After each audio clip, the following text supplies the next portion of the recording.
जो लोग सहरा को जानते हैं, सहराई ज़िंदगी को जानते हैं, वो ये बात जानते हैं कि ऊँट पर जब कोई सामान लादा जाता है, तो उसमें जो सबसे बड़ी एहतियात बरती जाती है, वो ये है कि ऊँट की कमर पर कोहान होती है, तो कोई भी चीज़ जब उस पर लादी जाती है, तो वो बिल्कुल दोनों साइडों पर हम वज़न होती है, हम पल्ला होती है।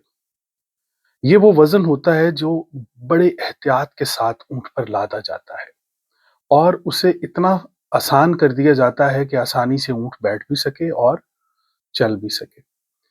इस वज़न की बराबरी बड़ी एहतियात से की जाती है। अरबी ज़ुबान में जब ये वज़न बराबर हो जाता है, इसे ज़ौज कहते हैं। कुछ लोग लुग़त के माहिर उसे जौज़ भी कहते हैं क्योंकि वो पेयर होता है, तो ज़ौज कहा जाता है। यानी इस तरफ का वज़न जो है, वो दूसरी तरफ के वज़न का ज़ौज है यानी पेयर है, जोज़ है। लेकिन बात इससे भी ज़्यादा गहरी है।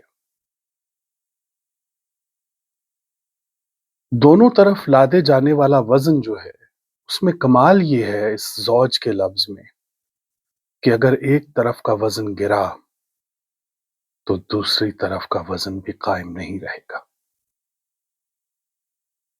ये है हसासियत, ये है एहसास, ये है एक-दूसरे को थाम कर चलने की बात, ये है अपने आप को सँभाल कर चलने की बात कि अगर मर्द गिर गया तो औरत भी गिर जाएगी और अगर औरत गिर गई तो मर्द भी गिर जाएगा।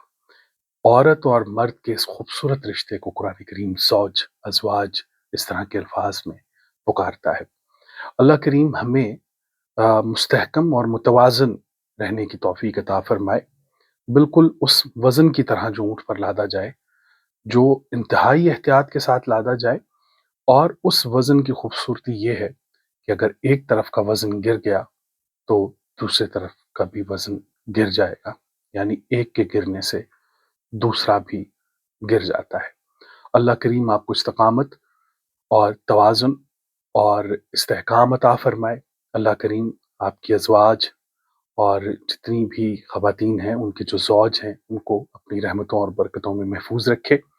आमीन या रब्बल आलमीन। अस्सलामु अलैकुम रहमतुल्लाहि व बरकातहू।